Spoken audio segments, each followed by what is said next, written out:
البتہ اگر سینگ تھے پھر ٹوٹ گئے اور گودا تک ٹوٹ گئے، اندر ایک گودا رہتا ہے سینگ میں، تو اس کی قربانی جائز نہیں۔ تھوڑا بہت ٹوٹا تو جائز ہے، اس سے کم ٹوٹا تو جائز ہے۔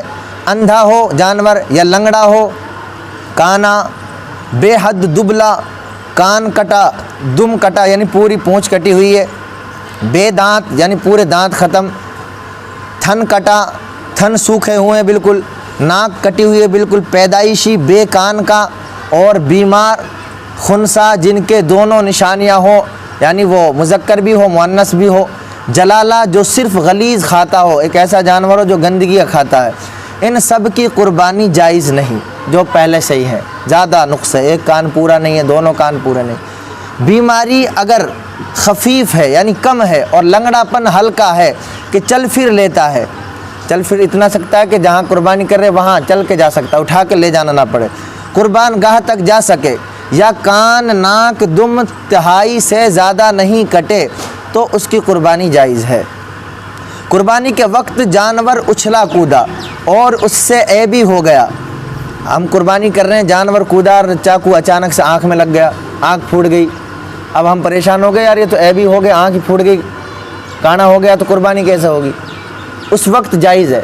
اگر اچھلا کودا اور غلطی سے اس میں چھری کہیں بھی کوئی عیب ہو گیا تو پھر کوئی دقت نہیں، کیوں؟ کیونکہ وہ قربان گاہ تک ابھی پہنچا ہوا ہے، اس کا وقت ہے وہ۔ قربانی کی اور پیٹ میں زندہ بچہ ہے، کوئی ایسا جانور لے کے آیا، بعد میں پتہ چلا کہ یار یہ پیٹ میں اس کے بچہ ہے جانور کے، تو اسے بھی ذبح کر دے اور کام میں لا سکتا ہے، جیسے بچہ ہو گیا، اور مرا ہوا تو اسے پھر پھینک دیں گے۔ خریدنے کے بعد قربانی سے پہلے جانور نے بچہ دے دیا، ابھی قربانی کا ٹائم نہیں آیا اور بچہ ہو گیا، تو اسے بھی ذبح کر ڈالے، یہ نہ سوچے کہ یار یہ قربانی کے علاوہ اسے تو میں پال لوں گا، یہ پڑیا ہے بعد میں دودھ، ایسا نہیں، وہ ہمارا حق ہی نہیں ہے، وہ اس میں ہی آیا۔